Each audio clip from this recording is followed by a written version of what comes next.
Akan tetapi saya ulangi, yang terbaik adalah ketika kita melakukan aktivitas seperti membasuh kedua tangan, berkumur, terus menghisap air ke hidung, dalam hati kita niat sunat wudu. Baru ketika kita membasuh wajah, kita niat fardhu wudu, biar kita mendapatkan kesunatan wudu. Berbeda kalau niatnya saja ketika kita basuh wajah, niat wudu atau niat fardhu wudu atau niat raf'il hadas, di dalam kita melakukan istinsya, membasuh tangan, berkumur, hati kita tidak niat apa-apa, itu tidak mendapatkan kesunatannya wudu.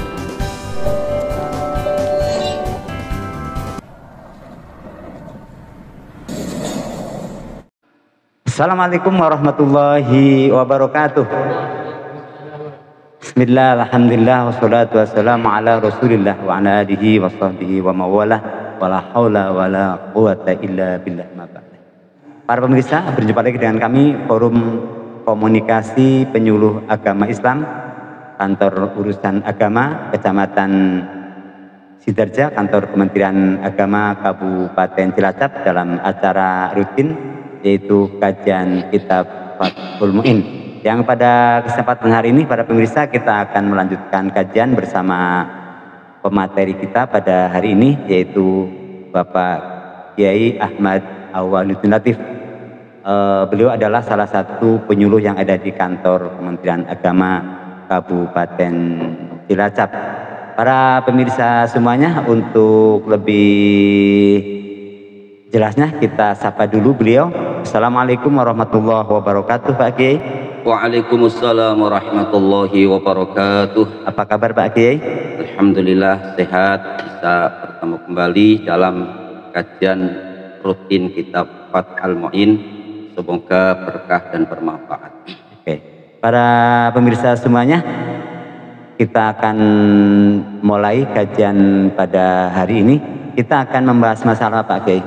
Pada kesempatan kita kali ini akan kita bahas tentang masalah wudu dan spesifiknya tentang masalah niat yang terbaik di dalam kita melaksanakan wudu.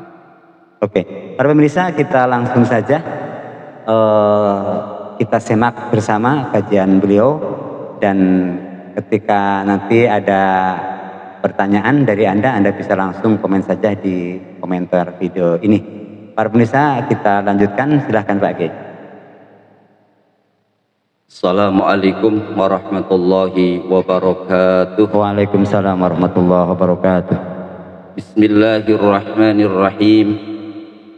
Qala al-muallif rahimahullah wa nafa'ana bi ulumihi wa bi asrarihi fid dharaini amin.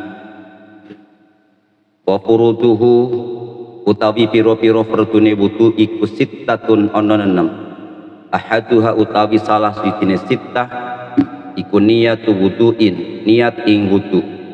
Au ada'i fardhi wuduin, utawa niat ing nekani fardune wudu.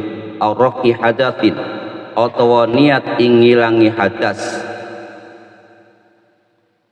Li ghairi daimi hadasin, kadue liyane wong kang langgeng hadase, hatta fil wudu'i, sehingga ing dalam wudu al mujaddadi kang den anyaraken apa wudu. Awit toharota, atau niat ing sesuci. Awit toharoti, ai niat at-toharoti, awit toharoti, atau niat ing sesuci anhu saking hadas. Awit toharoti, atau niat ing sesuci dinahwis sholati, krono sepadane sholat, mimma bayane saking perkara la yubahu kang ora den wenangaken apa ma illa bil wudu'i, angin kelawan wudu. Awis tibahati muftakirin, atau niat ing amrih wenange perkara kang hajat, perkara kang butuh, ila wudu'in maring wudu, as sholati kaya dene sholat, wa masil mushafilan ngemek ing mushaf, wala takfilan ora cukup apa niyatus tibahatima niat ing amrih wenange perkara yundabu kang den sunnataken lahu kadema apa al wudu kakiraatil qur'ani kaya dene maca ing Al-Qur'an awil hadisi utawa hadis wa qatuquli masjidin lan kaya mancing ing masjid wa ziyarati qabrin lan ziarah ing kubur. Para pemirsa yang budiman yang dirahmati Allah Subhanahu wa taala, pertemuan kajian kita kali ini adalah membahas tentang masalah hal-hal yang berkaitan dengan wudu. Telah maklum bahwa wudu itu mempunyai fardu yang jumlahnya ada 6. Yang pertama adalah niat. Karena berdasarkan hadis Rasulullah Shallallahu Alaihi Wasallam, innamal a'malu binniyat. Madhab Syafi'i dalam menafsiri hadis ini, innamal a'malu binniyat, mengartikan bahwa sahnya amal itu tergantung terhadap niat.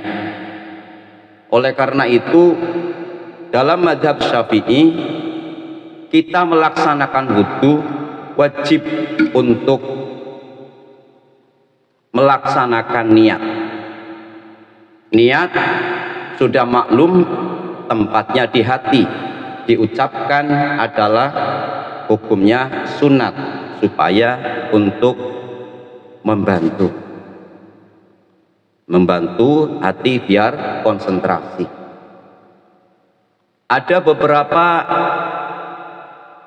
cara untuk niat di dalam wudu. Yang pertama adalah niat wudu fakot, niat wudu saja, ya, niat wudu sudah cukup, ya. Jadi yang paling pendek adalah ketika wudu adalah niatnya niat wudu, itu sudah cukup. Karena salah satu tujuan daripada niat adalah membedakan suatu adat dengan ibadah, atau tujuan niat yang lain adalah untuk memberikan tingkatan-tingkatan dalam ibadah. Karena tidak ada kebiasaan atau adat yang dilakukan dari mulai membasuh wajah berurutan sampai membasuh kaki, pasti orang itu mengatakan wudu. Berbeda dengan semisal mandi. Mandi itu kan adat itu kan banyak. Mandi karena tujuannya biar bersih badannya,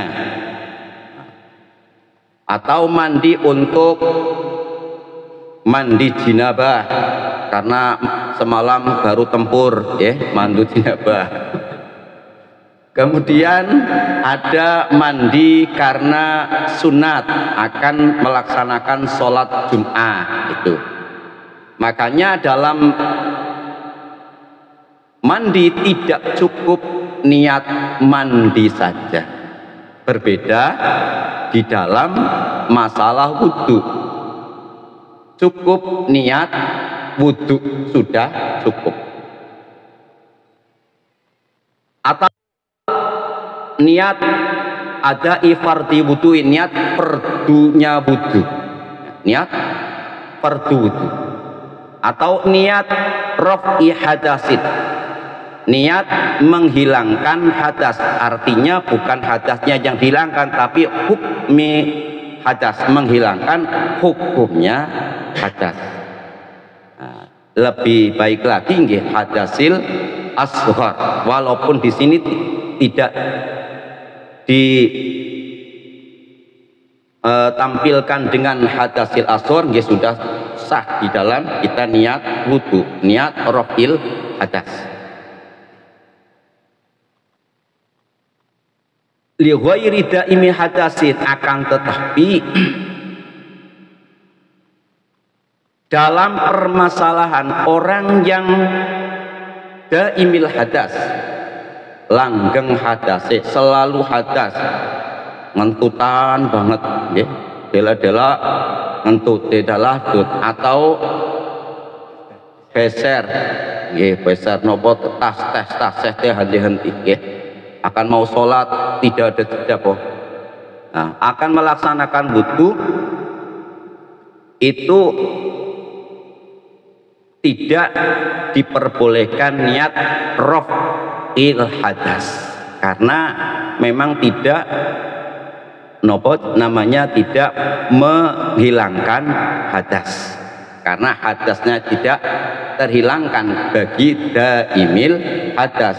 Lantas bagaimana?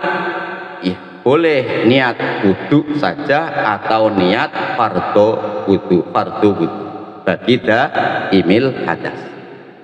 Kemudian niat yang lain banyak. Suci dari hadas, niat bersuci dari hadas, atau niat bersuci dari semisal yang tidak sah kecuali dengan adanya wudu, atau awis tiba hati muftakirin ila wuduin, niat perkara yang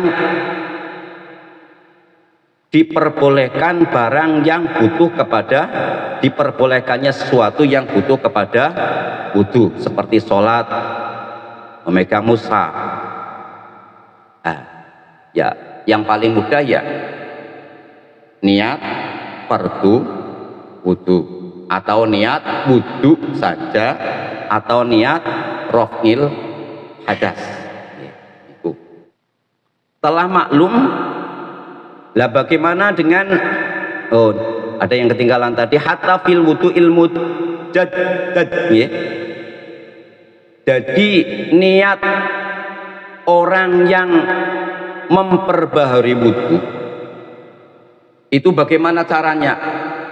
Artinya orang yang masih dalam keadaan wudu itu ingin wudu lagi, belum hadas, namanya wudu yang diperbaharui atau wudu mujaddad. Niatnya wudu mujaddad itu bagaimana? Ada 3 hal. Pertama, niat wudu, atau niat fardhu wudu, atau niat menghilangkan hadas. Itu walaupun wudu mujaddad diperbolehkan niat raf'il hadas. Berbicara masalah wudu mujaddad atau wudu yang diperbaharui, dalam kesunahannya itu para ulama berbeda pendapat. Yang paling sahih yang dikemukakan oleh Imam Baghawi bahwasanya apabila wudunya telah digunakan untuk melaksanakan sholat, baik sholat wajib ataupun sholat sunat, itu sunat untuk memperbaharui wudu. Imam Furoni berbeda lagi, disunatkan untuk memperbaharui wudu apabila telah digunakan dalam sholat wudunya tadi yang pertama untuk sholat wajib. Ada lagi pendapatnya Imam Haramain yang mengatakan walaupun belum digunakan untuk menjalankan ibadah, tetap disunatkan untuk tajdidul wudu atau wudu mujaddad, memperbaharui wudu. Jadi ragam pendapat para ulama dalam masalah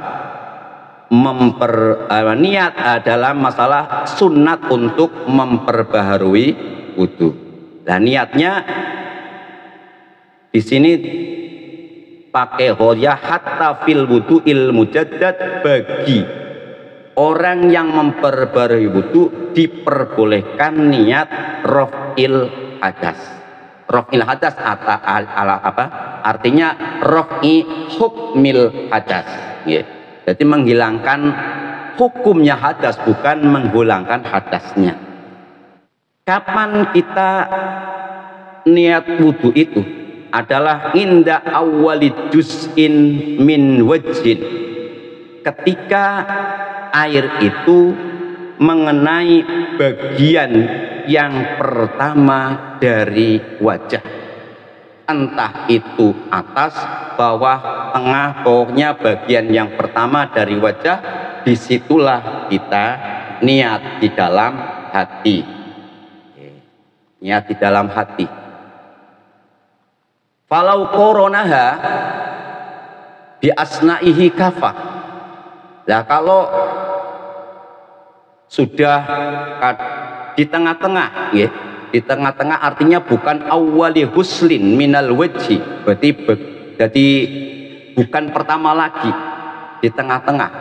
Ya. Artinya itu bagaimana? Ya tetap kafah, artinya cukup sah wudunya, tetapi wa wajaba i'adatu husli ma sabaqahu, wajib untuk mengulang membasuh yang dahulu yang belum diniati, yang misalkan apa wudunya hanya bagian ketika niat itu pertama membasuh bagian gigi, ya. Kemudian ini belum dibasuh, belum diniati, berarti harus diulang. Ya kalau pada prakteknya ya biasanya ya langsung yuk. Jadi pengertian ghusl itu tidak sama dengan mengusap. Artinya ghusl itu adalah daroyanul ma'i, mengalirkan air ke anggota tubuh, itu namanya ghusl. Jangan diusap, ya. Beda, ya, mengusap dengan membasuh, tidak cukup plok lainnya diusap-usapkan. Jadi semuanya dialirkan ke wajah dalam masalah wajah niki. Atau wala yakfi qarnuha bima qablahu, dan tidak cukup membarengkan niat dengan sebelum membasuh wajah, haitsu lam yastashibha ila ghusli syai'in minhu, tatkala tidak barengi kepada membasuh sesuatu dari yang sebelumnya. Nah, contoh inilah ketika wudu itu kan termasuk dalam kategori ibadah yang mempunyai awal ibadahnya ada yang nisbi dan yang hakiki. Jadi ibadah itu ada yang awal nisbi dan awal hakiki. Termasuk di dalam wudu mempunyai dua awalul ibadah, awal nisbi dan awal hakiki. Kalau sholat itu tidak ada awal nisbi, begitu takbir ya Allahu Akbar kita niat, itu memang tidak. Jadi sebelumnya tidak ada permulaan terdahulu. Berbeda dengan wudu, awalnya ibadah itu adalah fardunya itu ketika membasuh wajah, padahal sebelum membasuh wajah ada melaksanakan membasuh tangan, berkumur, kemudian istinsyak. Nah, bagaimana ini? Sebelum ke situ dulu, di sini boleh ketika wudu itu niatnya ketika semisal sebelumnya, misalkan berkumur itu kita niat wudu apabila di sini ada bagian wajah yang terbasuh, semisal kahum rotis syafah, merahnya bibir. Nah, kalau kumur ya hampir pastilah ya itu Kalau berkumur ya terkena airnya mengenai bibir lah nggih, ora kur masa pas banget yang enggak lah nggih. Nah, jadi boleh untuk niat ketika kita wudu. Ketika berkumur. Jadi kembali ke masalah tadi biar jelas bahwa wudu itu ada awal nisbi dan awal hakiki. Awal nisbinya adalah ada permulaan yang lain. Semisal tadi adalah kita membasuh kedua telapak tangan, kemudian berkumur, istinsyak, baru membasuh wajah. Ini awal hakikinya adalah membasuh wajah. Nah, yang terbaik di dalam kita wudu, niat di dalam wudu, ketika kita membasuh telapak tangan, ketika kita berkumur, ketika kita istinsyak menghisap air ke hidung, hati kita niat sunnatnya wudu. Tadi pahami nggih? Jadi ketika biasanya kan dilafalkan nawaitul wudu'a. Ya itu sudah cukup sebetulnya nggih. Atau biar lengkap ya nawaitul wudu'a li raf'il hadasil asghari fardhul lillahi ta'ala. Nah, ketika kita membasuh tangan, ketika kita berkumur, ketika istinsyak, kita niati sedang melaksanakan sunnatal wudu. Baru ketika kita membasuh wajah, kita niat fardhul wudu. Jadi yang terbaik adalah wal aula ayyufarriqun niat, ya, memisahkan niat di dalam wudu. Sebelum kita membasuh wajah, kita niati untuk sunnatnya wudu. Ketika membasuh wajah, kita niat fardhul wudu. Sehingga kita memperoleh kesunatan wudu. Ada juga ulama yang mengatakan boleh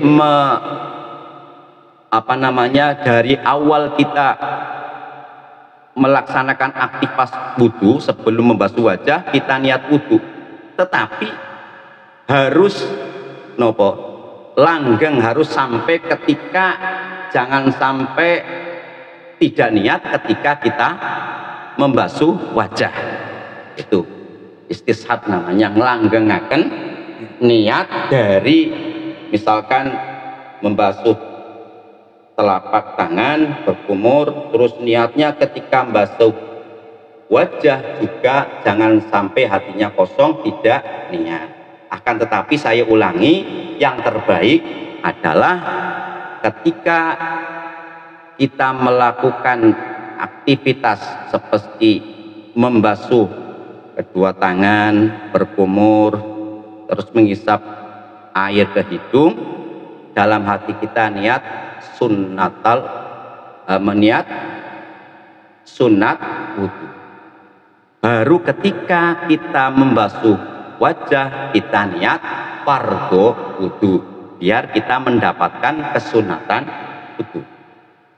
Berbeda kalau niatnya saja ketika kita basuh wajah, niat wudu atau niat fardhu wudu atau niat raf'il hadas, di dalam kita melakukan istinsyak, membasuh tangan, berkumur, hati kita tidak niat apa-apa, itu tidak mendapatkan kesunatannya wudu. Tidak mendapatkan kesunatannya wudu. Nah, ini perlu dipahami biar ibadah kita semakin hari semakin baik.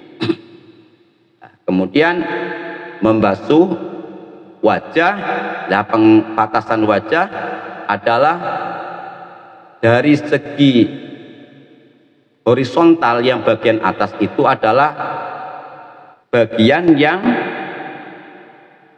pada umumnya ditumbuhi oleh rambut, ya, karena nyun sewu ada yang butak atau yang tidak mempunyai rambut sama sekali, nanti batasannya mana, ya. Jadi bagian yang biasanya ditumbuhi oleh rambut. Kalau yang butak, kalau yang tidak tumbuh rambut, yang itu pada umumnya seberapa lah. Ya, kain bawah adalah pertemuan dua tulang bagian bawah. Pertemuan dua, istilah wong Jawa niku wang. Mulane ana sanggawang. Sanggawang saya sebetulnya. Angga sanggawang. Wang ini kan wang. Dagu bagian pertemunya dagu bagian bawah. Oleh karena itu di bawah dagu itu tidak wajib untuk dibasuh. Nah, dalam masalah ini karena bukan wajah. Nah, kemudian di dalam masalah menutup auratnya perempuan ketika sholat itu yang boleh dibukakan hanya wajah dan kedua telapak tangan. Berarti kalau make mukena itu bagian bawah dagu wajib untuk ditutupi. Wajib ditutupi karena ini bukan wajah. Berarti seginilah, segini memakai mukenanya. Bagian ini harus ditutupi, jangan kayak wong jilbaban sing bawah dagu itu terlihat. Nah, itu karena itu bukan wajah, maka dalam sholat wajib untuk ditutupi. Nah, ini dari pengertian batasan wajah. Kemudian secara horizontal adalah dari kuping kanan dan kuping kiri. Itu bagian wajah yang wajib untuk dibasuh.